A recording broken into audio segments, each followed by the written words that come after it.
Perfect.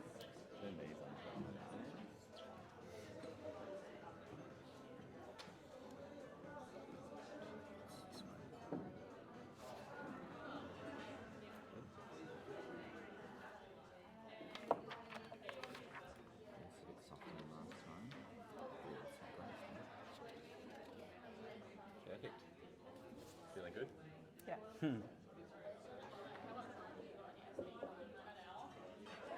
Alrighty everyone, welcome to our final night.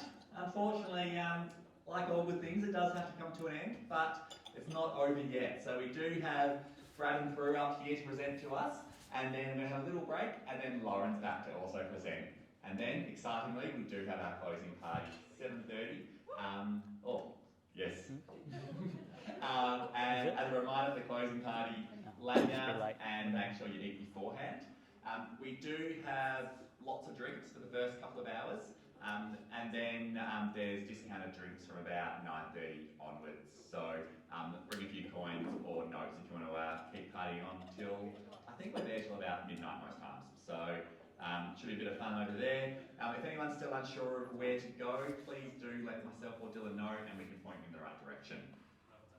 We have some more prizes to give away, another sushi kit thanks to Hurcombe Live, I think a couple of beanies and also some ski mapper gear. So thank you to everyone during the week who has submitted a photo. If you submitted a photo but didn't see Dylan or myself to pick up your little balaclava or neck scarf, we do have a few extra ones, so please see us at the end to grab that one. I'd now like to welcome, well, they're already on stage actually, so we've got Brad and Prue behind me here. They've been great and very flexible with sort of moving their session from yesterday to today. I think they're ready to go? Sure. Awesome, let's do it. Let's hear it for Brad and Prue. Hello and welcome. I'm Prue and this is Brad, and we're extended care paramedics with the South Australian Ambulance Service. We're 2 of 40. A bit of an introduction to ourselves. Not only are we good friends, but our SAS journeys have almost been identical. We started as interns in 2009 and 10. We were selected into the intensive care paramedic program and qualified in 2016. We then became community paramedics in remote and regional South Australia, myself in Ceduna and Brad in Robe. And then we finally became ECPs in 2021. It's been a ride. Today we're here to talk about the ECP role and the scope of practice. We'll then demonstrate how it all comes together with 5 case studies. So why no more lights and sirens? So we all joined the ambulance service for the sexy stuff, right? High intensity, lights and sirens, breaking road rules, saving lives. Let's be honest, it's a really sexy job on paper. I think we all know, however, the role is broader than emergency medicine and would be more aptly named a non-scheduled healthcare service. The reality is that a high percentage of what we attend is complex geriatric medicine, primary healthcare and mental health with a sprinkling of emergencies. I personally found that ambulance life to be great. I've always loved my job, but as my career went on, I wanted more and I wanted to do it better. I wanted more tools and to solve the problem rather than just shift it somewhere else. Now, this is where a lot of ambos leave and they become doctors. However, I love the pay and the holidays, being able to go to the post office on a Tuesday and having a mobile workplace that gave me something new every day, so I was a little bit stuck. My time as a community paramedic in remote South Australia opened the door to a collaborative healthcare model and an expanded toolkit. It showed me a slower pace and how meaningful low acuity interactions can be. Doing meaningful interventions and keeping people out of hospital safely was also a bit of a game changer in terms of workplace satisfaction.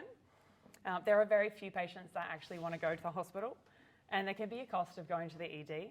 Hospitals come with long wait times, a brightly lit, foreign and stimulating environment, very little rest, potential pressure injuries, and exposure to communicable diseases. The elderly, cognitively impaired, palliative and disabled are at greatest risk of harm, and we do have a special focus on these patient groups.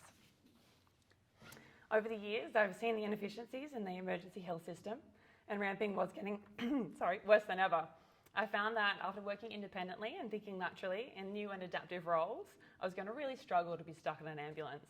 So this led me to doing something different, moving away from lights and sirens, primarily anyway, and becoming an extended care paramedic. So the ECP role started 14 years ago as a hospital avoidance strategy and has morphed significantly in that time.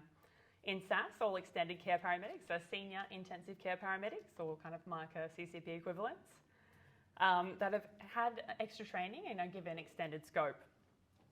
We've maintained the IC entry point to enable our ECPs to have the best possible foundation to build on. The ECP scope is huge and is really only limited by what can we safely achieve outside of hospital. As you'll see as the presentation goes on, jobs can take some unexpected turns, and in order to manage this safely and effectively, there needs to be a broad base of critical care knowledge to build on. Cool. So, hi, I'm Brad, for those that haven't met me. For those that have, will know that this isn't the first time that I've been in front of a microphone this week, and it's certainly not Prue and I's first duet. But there's no Bon Jovi, there's no Aerosmith tonight, so I should keep my voice for the whole time. So, what is an ECP? For those that are after a wordy definition, that there's one on the screen now. For those that aren't, I'll explain it as follows. So, Swiss Army knife. I think that most clinicians are generally a little bit of this anyway. You've got a bag of tricks and a bag of things that you can help patients with, and you just find the right tool for the job. I'll put the Swiss Army knife up there just as a bit of a visual representation, but I only use a Swiss Army knife to open bottles, and judging by karaoke the other night, some of you could probably appreciate that. So I guess to summarise it quickly, the role requires you to pivot. So essentially when you approach a job, you can hit a brick wall. And I found as a paramedic or an intensive care paramedic, I would often hit a brick wall. Now, with extra tools in the kit, I'm able to progress forward, which is something that we'll try and demonstrate today in the cases that we bring forward. The most standout thing of the ECP role is clinical autonomy and latitude when it comes to all aspects of clinical practice. This is due to a number of things, mainly the education and knowledge that we acquire through training, but also the relationships we've been able to build up with some of our external colleagues, as well as our own doctors who are often there for any off-piste clinical troubleshooting. So how does it work in practice? So as we mentioned, it's generally three things. You're an on-road extended care paramedic, an emergency operations clinician, and an intensive care paramedic. So for the road, we'll delve more into that in the case studies, but a brief overview is we've got procedures such as catheter and peg changes, a variety of wound care, both acute and chronic, with a wide range of dressings, sutures, staples, strips and glue. We are tasked to multiple conditions for clinical assessment and treatment, and we're able to gain a deeper clinical understanding with point-of-care bloods and point-of-care ultrasound. We carry a significant amount of medications and work in conjunction with other multidisciplinary teams. Next is the EOC clinician role. So we sit in the communication centre as a senior clinician in the room. The primary focus is to find work for the ECPs on the road, and this looks like scanning almost job that comes in across the desk to see if there's something for us. Approximately 50% of the ECP cases attended are ECP selected, 40% are direct requests, and then the other 10 to 15% are crew referrals. We're also there for clinical support for all volunteer ambulance officers. We're the safety net in many of their protocols authorising treatment, and we support career road crews across all the clinical levels for extended scope and to assist in making safe decisions by providing an extra set of eyes on the job. We're also there to access patient medical records electronically, and this is especially important with non-hospital transfers and refusals. We liaise with hospitals for clinically complex road transfers and speak with patients directly awaiting ambulance attendance. So we provide further clinical assessment, which could then result in upgrading or downgrading the ambulance. We also see if there is an alternative way to get them to hospital.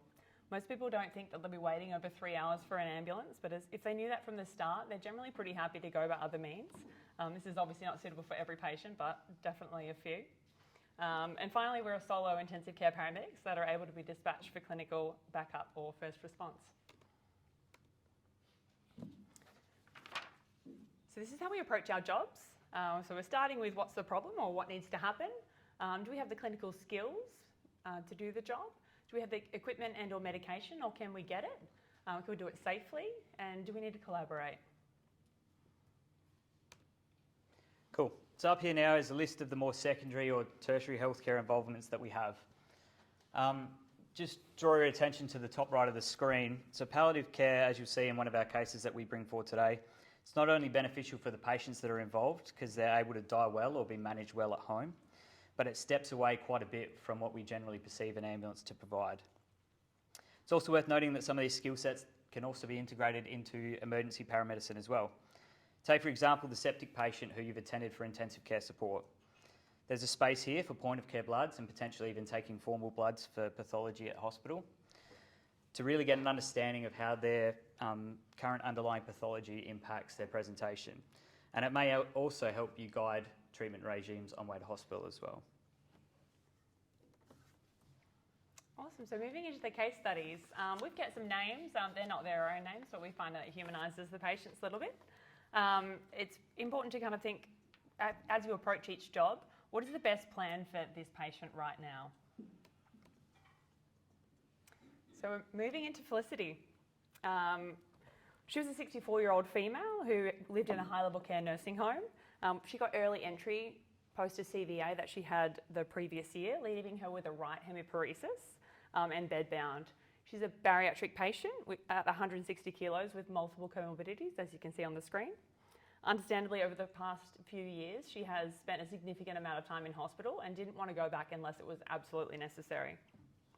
So I was sent to Felicity to remove her ring. She's experiencing pain and there was a concerning smell noted. The staff became aware of an issue the previous night and referred her to a locum. The telehealth locum was unfortunately not able to help and has referred her to the SAS ECPs.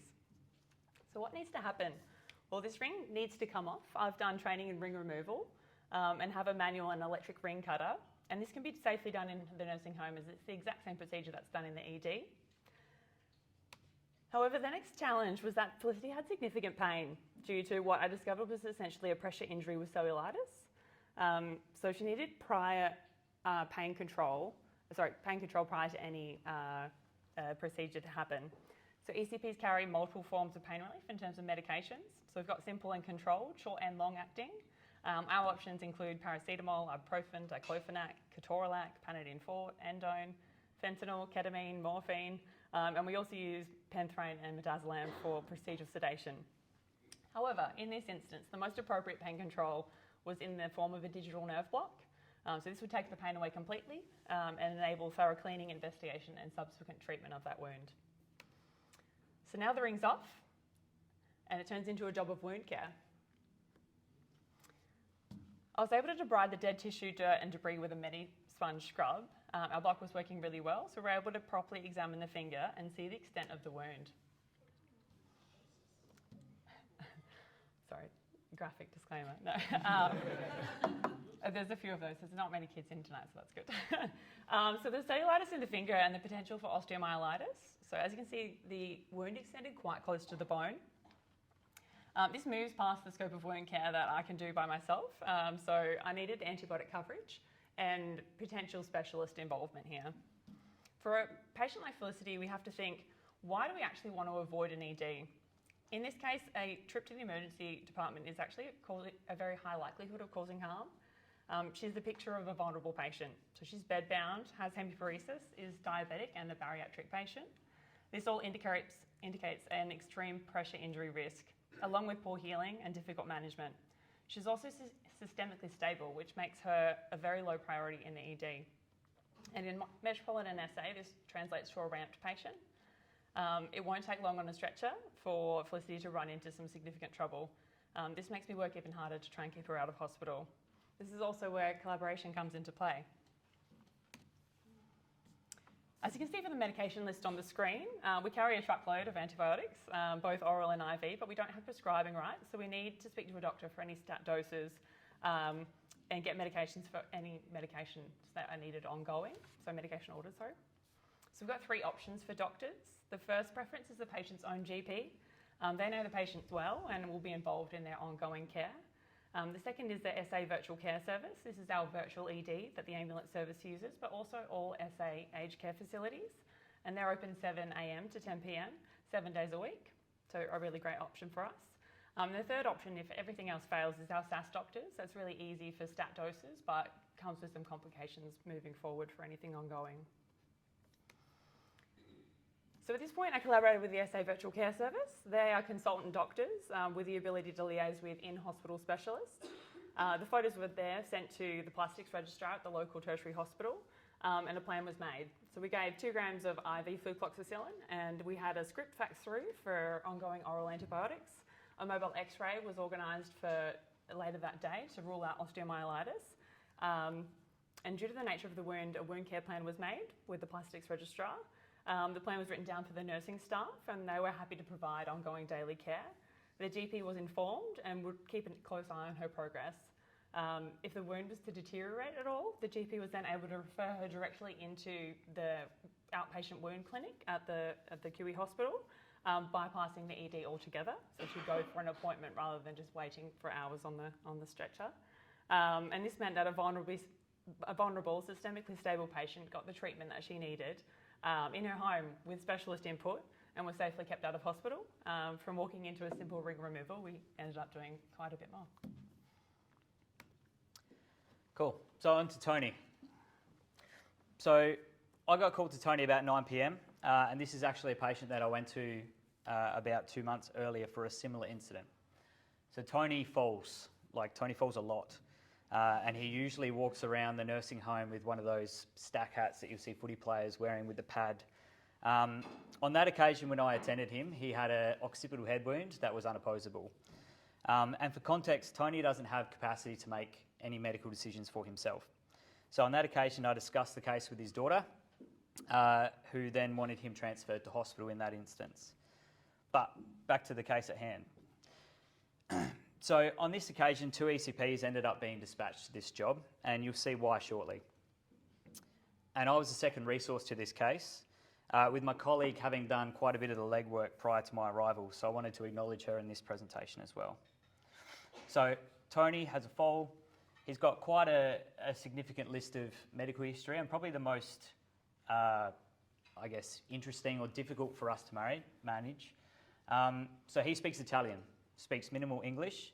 He's aggressively confused as a baseline, and staff commented that he's very easily agitated when people come near him.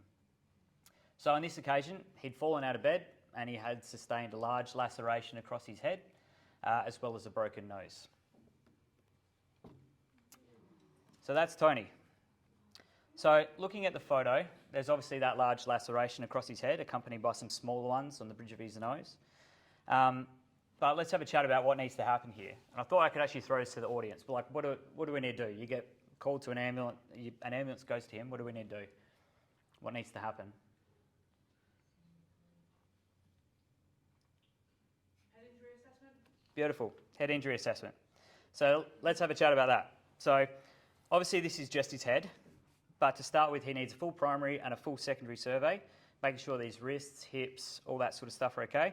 A neuro assessment to the best that we can, remembering that this is an easily confused, Italian-speaking, agitated and cognitively impaired old man. So a lot of that stuff would need to be done once he's quite a bit calmer.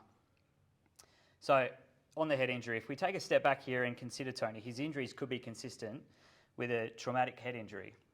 And especially when considering all the things that come with age, things like osteoporosis and cerebral atrophy and hypertension, things like that. In South Australia, Tony may very well end up in a resus room and then a CT scanner, plus or minus sedation to control his behaviour. And after my first attendance 2 months ago, I followed him up. And that's exactly what happened to him last time. He was sedated in resus, scanned, patched up and sent back to the nursing home. The whole process was described as quite traumatic by his family, which raises a point to touch on, that conversations around interventions in elderly patients are common. And I'm sure some of you have been involved in these as sort of ceiling of care discussions, which is essentially how invasive, aggressive or extensive will a treatment regime be before you decide that you want to go no further. So after outlining the findings and concerns, the things that we could assess so far, which was largely observational, to his family, their request was that Tony stays in the facility if at all possible. They didn't want Tony to go through all of that again, what happened last time. They discussed with doctors on that occasion that he wouldn't be a candidate for invasive surgery or any other invasive treatments. They requested that if the trauma could be managed in the facility, that was what they wanted done. My colleague at this stage couldn't even get close enough to Tony to get a full set of obs, let alone a wound exploration due to his behaviour. So at that point, she called for a second clinician for procedural sedation, which is where I came in. The risks associated with procedural sedation were highlighted to his family, and they consented for us to do that to figure out the extent of his injuries. So there was also some consultation with our SAS Chief Medical Officer to discuss the case, namely to discuss doing a closed nasal reduction. This is outside of our defined scope, but it's something that we can do if we can extend our practice through chatting with a doctor. A virtual care doctor was also contacted as well, just to get an ongoing medication order for antibiotics, which the nursing home had readily available as well. So, airway supports were all placed at the ready in preparation if things took a turn, as well as our monitoring equipment, so things like SATs, capnography, blood pressure, ECG, as well as a clear sedation endpoint about where we wanted to get to. A team briefing on what we were doing and what we expected to happen also took place with the RNs who were there to help us facilitate getting Tony treated. So with some restraint from the RNs, we managed to get an IV in Tony and get a patent free-flowing line. We then started to administer IV Midaz in 1 milligram aliquots. So that got us to the point that we were able to get a full set of vital signs and a secondary survey. Tony's laceration then got infiltrated with lignocaine for local anaesthesia to allow both exploration as well as subsequent wound closure. So the procedure went quite well. Tony dropped his GCS to a manageable 8, maintaining his own airway and keeping all of his vital signs within acceptable limits. So the wound closure itself was pretty straightforward. It was a linear laceration with no disruption to the galea, and simple interrupted sutures the whole way achieved good apposition and hemostasis. The nasal reduction required a visual inspection for the presence of a septal hematoma, which wasn't a concern. The main indicators for us intervening here were that this was a deviation from his baseline appearance, as well as any potential nasal obstruction that may progress as swelling sets in. And after seeing Tony a few months earlier, I could confirm that his nose did belong in the middle of his face. So once everything was done, we waited around for quite some time and watched Tony to make sure that he returned to his baseline, plus giving him a dose of antibiotics as well as a tetanus. So we also then write a full play-by-play report of the job, both for our own paperwork but also to his GP for follow-up. We also touched base with his family again after we'd finished our treatment to tell them about our current outcomes and any concerns that they may have that they wanted to ask us. Tony stayed where he was, with an RN to monitor him for any changes. So this was all done in line with the wishes of his family. He was safely managed, safety netted for follow-up for his GP as well. Back to you, Brit. Alrighty, so ECPs attend cases of dehydration. This can be caused by high output or poor intake. The important thing is that we know what the cause is, and so we understand the clinical course.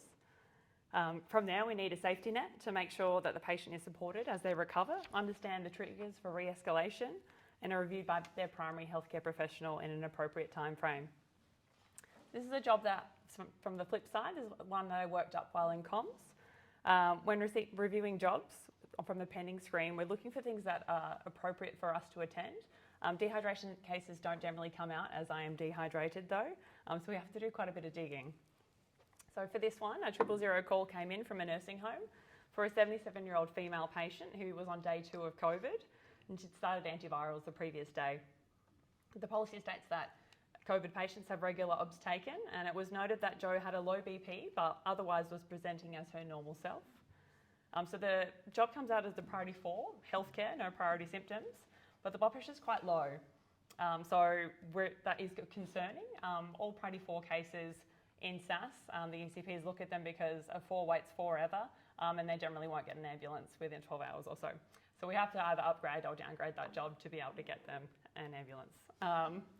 So this job as a 4, I had a quick look at it, and I was thinking that this is something that we can probably see if we can keep her in the hospital we regularly go to, in the nursing home and out of hospital, because we regularly go to these patients.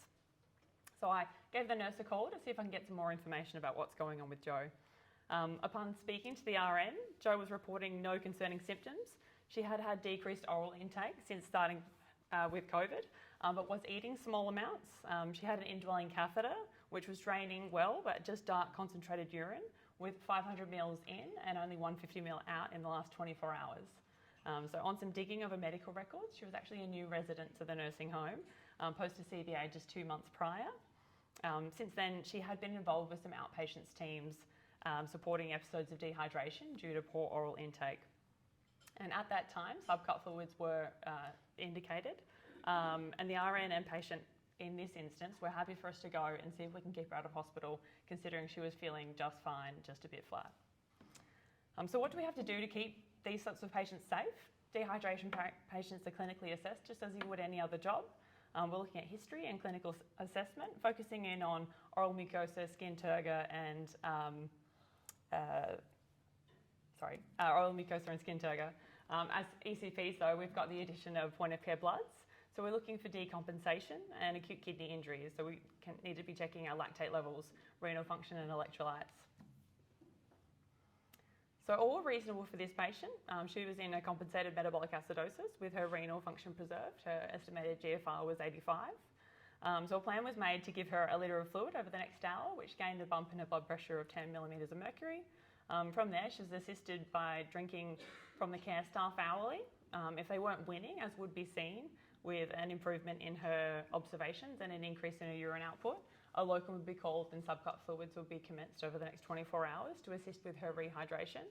So this is a great outcome because it meant that she, as a vulnerable patient, was kept out of hospital and a hydration plan was able to be developed to prevent this from recurring throughout the rest of her illness. Hydration plan. Hydration Good. plan. Karaoke's got me. Cool. So before we go on here, I just wanted to touch on palliative care again. So on the screen now are some snippets from articles and reports which are published by SA Health, as well as the Australian Institute of Health and Welfare.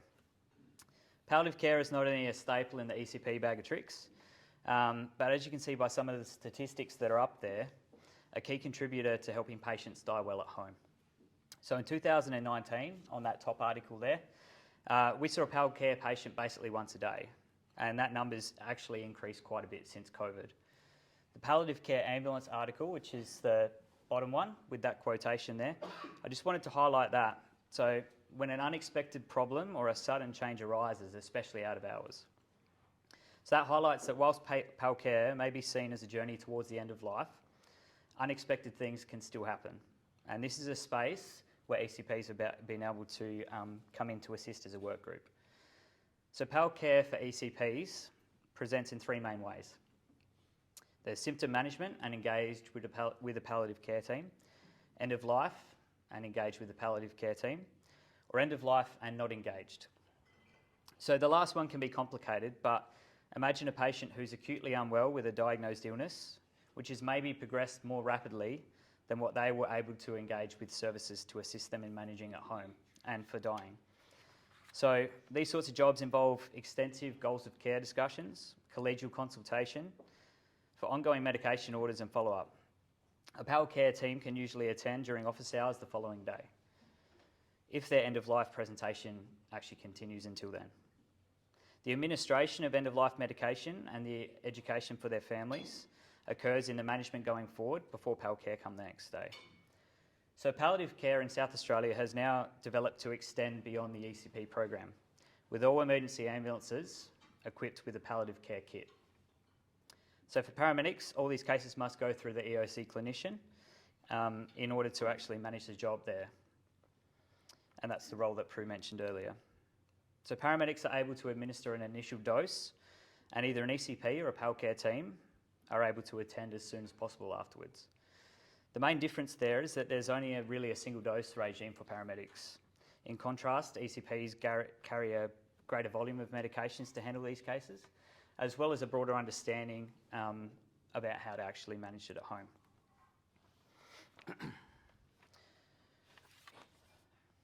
So we're going to move on to Janice. So this is actually an intensive care job that I originally got dispatched to with an ambulance to clear a hospital to come and help me afterwards. So Janice was in a nursing home and she had been for quite a while. When I got there, her daughter was on scene with her as well as an RN. So they were able to get some past history and some observations for me as I walked in, and I'll put them on the screen now.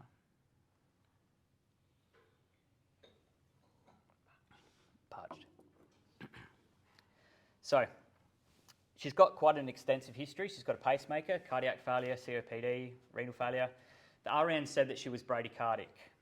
She's obviously quite hypertensive, tachypneic, complaining of central chest pain, bilateral crepitations on auscultation as well as some peripheral edema. So as soon as I got there, I sort of thought, well, if she's saying that she's bradycardic, maybe we should do a 12-lead ECG. Anyone want to have a guess? There's a prize. Awesome. Cool. So you get a glass of wine that Dylan and Quinton have so kindly provided at the back of the room. Cool. So obviously untreated, Janice would not compensate for too long and would most likely die. As an intensive care paramedic in SAS, then we would generally be reaching for aggressive intervention, either via external pacing with midazolam and fentanyl to ease her pain and discomfort, or potentially even inotropes. So I informed Janice of exactly what I thought was happening and how best that we should treat it. In a strange turn of events though, Janice knew exactly what was going on and so did her family. Telling me that the pacemaker battery that she had in there was on its last legs and she was choosing not to get it renewed. So, like I said, Janice was struggling. She was short of breath. She was anxious. She had chest pain. Something needed to happen to make her comfortable, and I explored this the best way I could. She wasn't sure when things exactly would take a turn, but she was competent and adamant that she didn't want anything that I could offer as an intensive care paramedic. So I opened up some conversations with her. She said that her and her family, they didn't want any life-prolonging treatment for her. These conversations were open, informed and inclusive. There was Janice, myself, the RN treating her, and I managed to get her GP on speakerphone as well, just to collaborate everything that we were hearing. We all discussed what we could do to actually help Janice. Janice didn't want her pacemaker anymore, let alone a visit to the hospital. Her daughter understood and agreed. The RN was on board with helping us as well. The doctor was completely aware and supportive of Janice's decisions.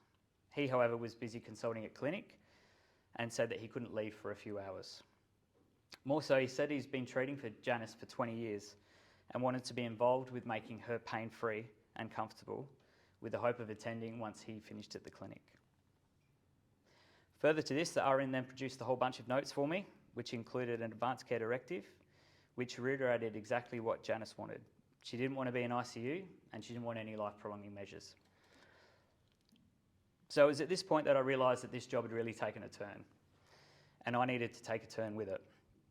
Choosing not to get her pacemaker serviced and choosing not to receive any life-prolonging treatment is not a spur-of-the-moment decision, and this was evidenced by the fact that everyone there was well aware of what she wanted to do and was supportive that she'd put all of this in place long before my arrival today. So after discussing these options that I could provide within my scope with the doctor, namely being a subcut line, end-of-life medications for pain, anxiety, nausea, delirium and any secretions, her family were involved with these discussions as well, surrounding what was happening and the option of symptom management pathways versus an emergency department. They were grateful to be able to ease her suffering there and consented to comfort measures taking place, mainly for her pain, anxiety, and to do something about the sounds in her chest. These medications were administered, so morphine, midazolam and buscopan on this occasion.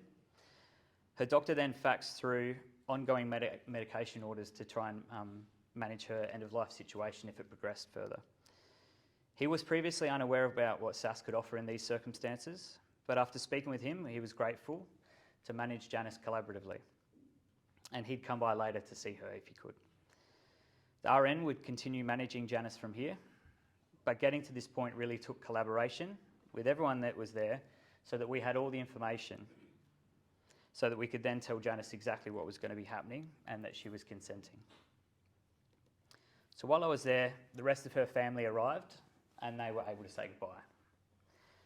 Janice died about 4 hours after I left. Comfortable, pain-free and surrounded by family.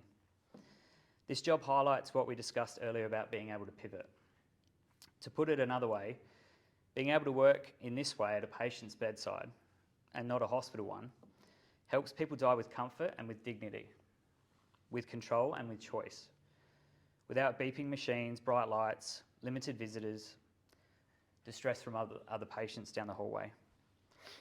Easing a hospital burden is a plus, but it's not the focus. Respecting Janice's wishes were the focus. And don't get me wrong, this was a really challenging job for me. It's not an easy feeling to sit with knowing that you can talk to someone who has a problem, know that you can potentially fix that problem, and then being asked not to, and to sit back. The privilege, however, was that I was able to work through a plan and work with other clinicians to make Janice comfortable as she died.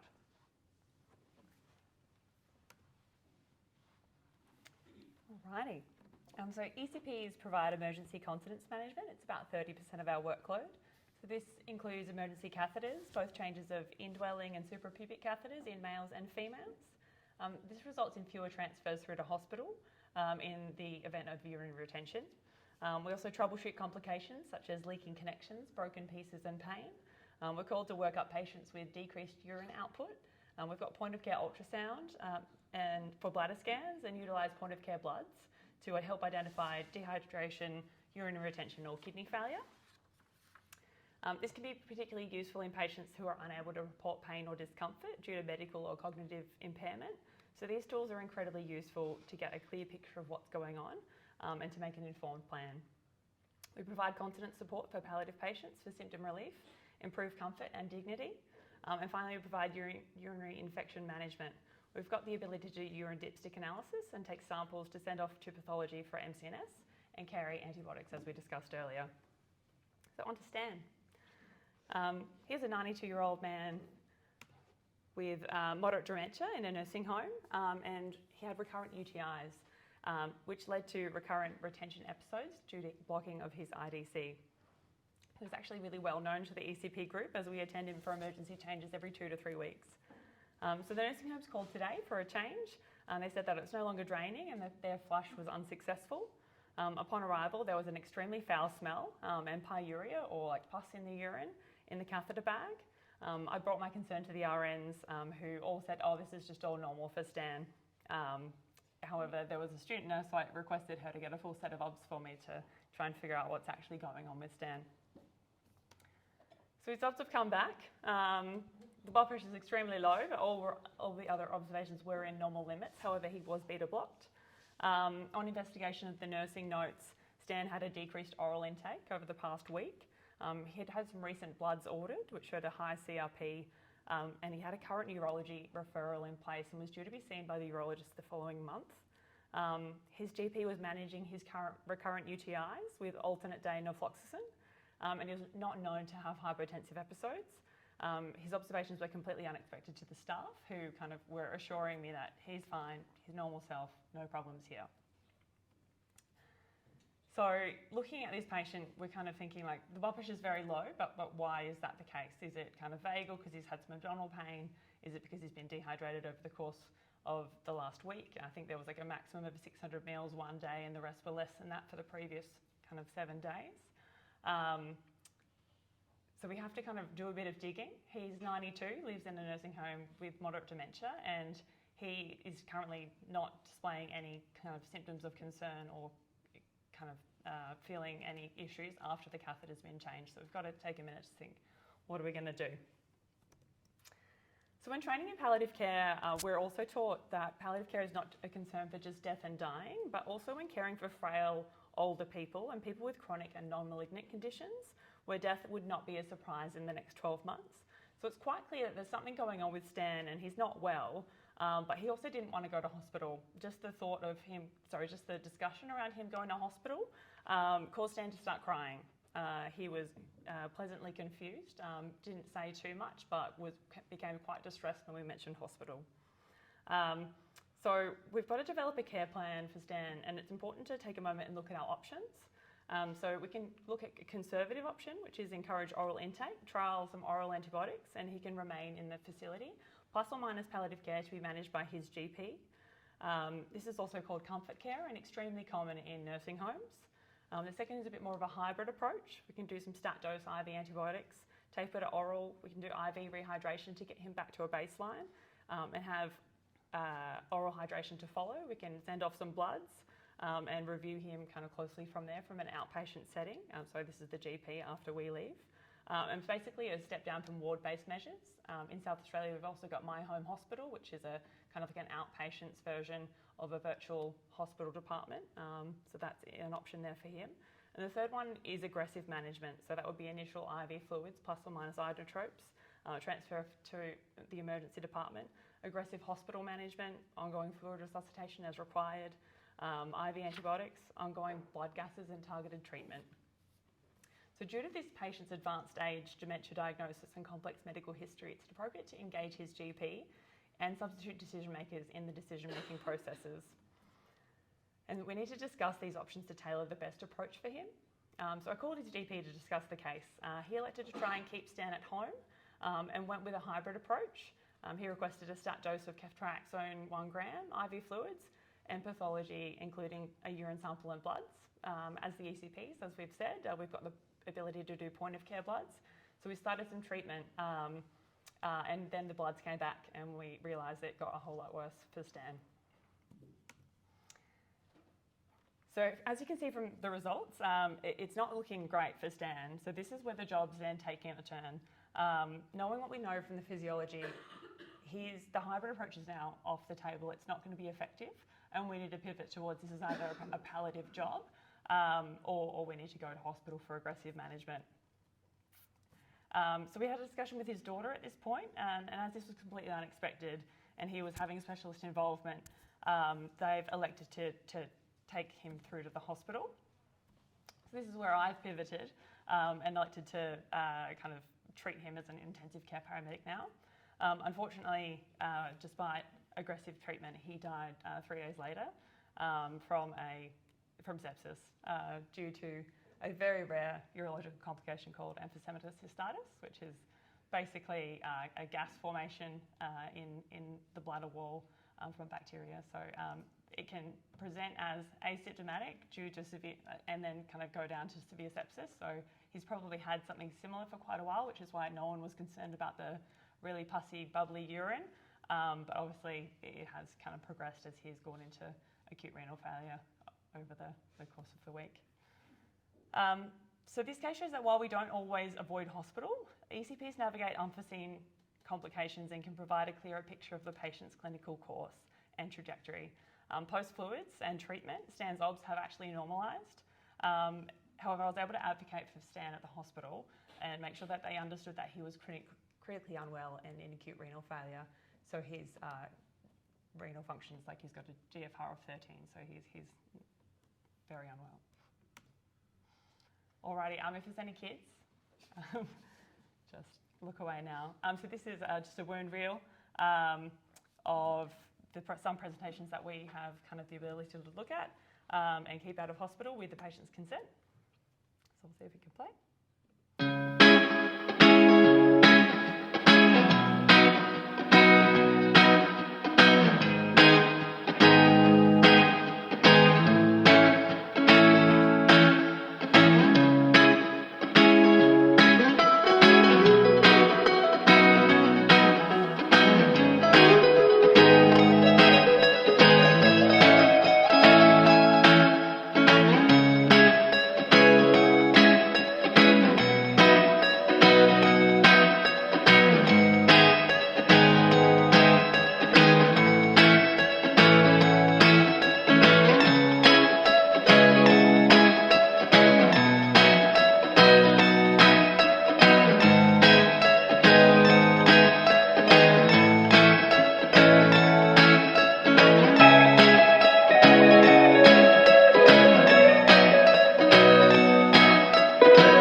Again? Again?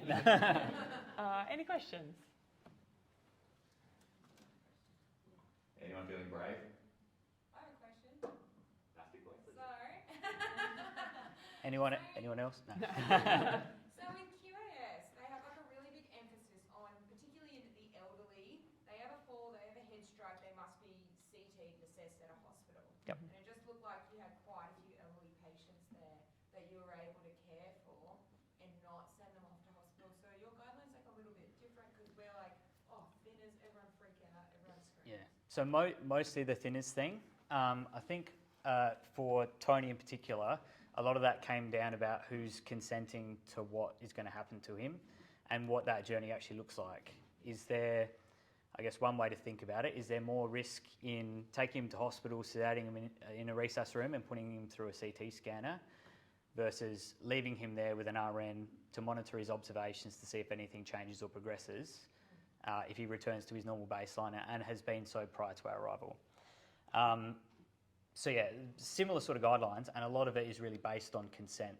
Who's consenting for where they're going? Do they have capacity to make their decisions? If they don't, is it in line with their advanced care directives? All that sort of stuff. I remember going to a PALCare patient who literally listed the medications that they wanted to receive in an end-of-life situation, and they didn't want to go anywhere. And the end-of-life situation was not as a result of their progressive illness, it was a result of something else. But that sort of will still applies.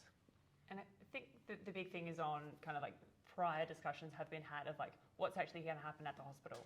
So like those guidelines are written around is we don't want to miss kind of intracranial bleeds basically, which is what we don't want to miss. But if we have someone that their substitute decision maker, they understand the risks of that. They are not for intervention, so they're not having neurosurgery, they're not having kind of management of that. And so they can be clinically assessed over the next 24 hours by the care staff, so the nursing staff at the hospital, at the nursing home, to be able to see what's the actual progression. And I think, especially in Metro, we're all like, oh, they'll go and get a CT. There's plenty of places in Australia that don't have a CT, and so they're just clinically monitored for what's going to happen. They also don't have neurosurgeons there, so it's, like, I know that we work in a hospital setting where, in a metro setting where the hospitals have everything, but like that's actually not the case with a lot of other areas in Australia. So like we kind of get back to like what's actually that trajectory going to look like, and if they're not for anything, it's just taking a dementia patient with potentially PTSD for most of them outside of their environment to be awake for 24 hours, and that sets them back like up to a month to return to their baseline. So it's all done with knowledge and consent of their kind of people that look after them. But in terms of a guideline perspective, if I went to a patient who had a fall on a blood thinner, then you're obliged to say, hey, you've had a fall on a blood thinner, here's all the risks. It's my advice you go through to hospital. It's then up to them to go, nah, not going. Or, yeah, nah, great idea, Brad, we should do that.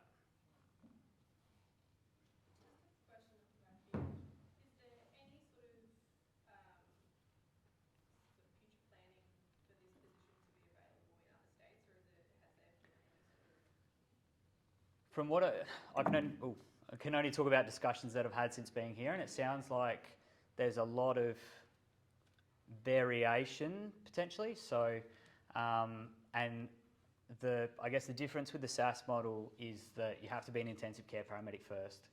A lot of that is to do with having things like the ability to do procedural sedation, and what that looks like for I guess being able to intubate and things like that. So paramedics can't intubate in SA. If it did come to that, then you'd want to make sure it's that way.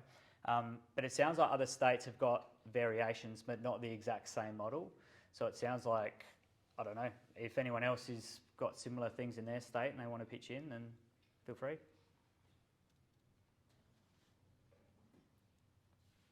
In WA, I know that we are starting a extended care paramedic program. So there are currently 4 people currently studying, and they should be brought out and working in February. Do you guys receive any pushback from like patients wanting to go to the ED or nursing homes not wanting to follow through with the care? Like again with WA, it's all pretty new for us as far as like trying to leave people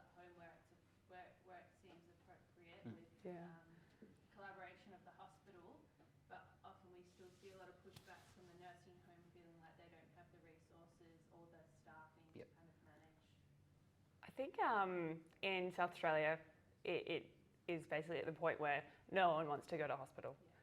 So there's like, what can we do to keep them out? I think with the nursing homes, especially over the last 12 months or so, they've had patients, especially whether right or wrong, but like we really struggle to cover our emergency cases. So if it's documented that that patient isn't for neurosurgical or kind of other intervention, and that like we've got the ability to look up kind of their step-and-step pathways, whatever's on their public medical records, we can see. So you're able to kind of see what's happening, and it is just clinical assessment, which they're very, very used to doing. So I think they're kind of happy to have a senior clinician assess them and kind of like then follow through with their OBS, regularly as per their policy, and they're much more comfortable now with that. I think very recently, so 3 years ago or so, it was just everyone like, oh, they've had a fall, they need to go.